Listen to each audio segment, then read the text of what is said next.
اقترب للناس حسابهم وهم في غفلة اقترب للناس حسابهم وهم في غفلة معرضون ما يأتيهم من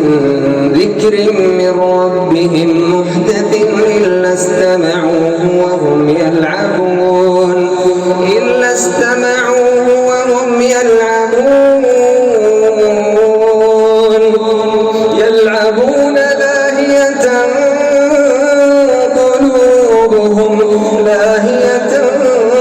قلوبهم وأسروا النجوى الذين ظلموا هل هذا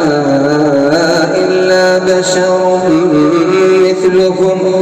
فتأتون السحر وأنتم تبصرون قال ربي يعلم القول في السماء والأرض وهو السميع العليم بل قالوا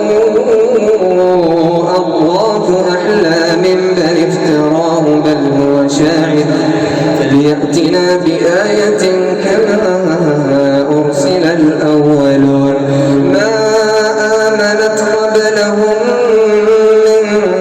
قرية أهلكناها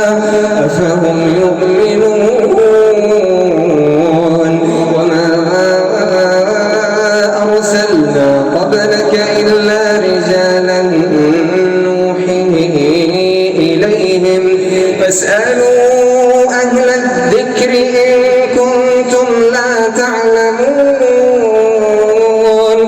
وما جعلناهم جسدا لا يأكلون الطعام وما كانوا خالدين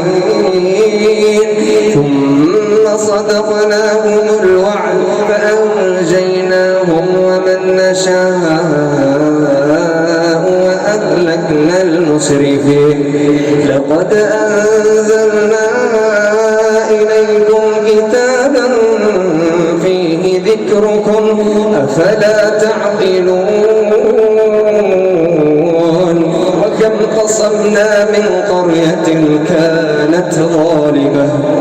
وكم قصمنا من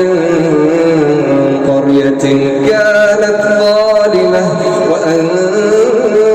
وأنشأنا بعدها قوما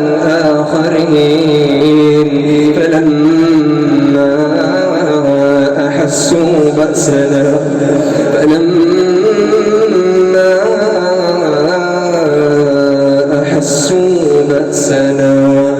إذا هم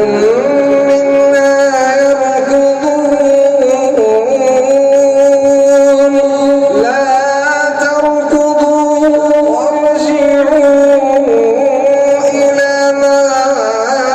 أترفتم فيه ومساكنكم لعلكم تسألون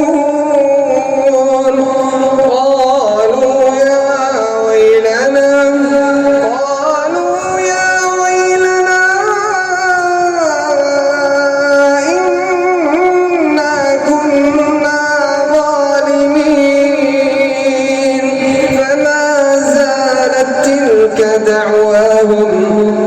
فما زالت تلك دعواهم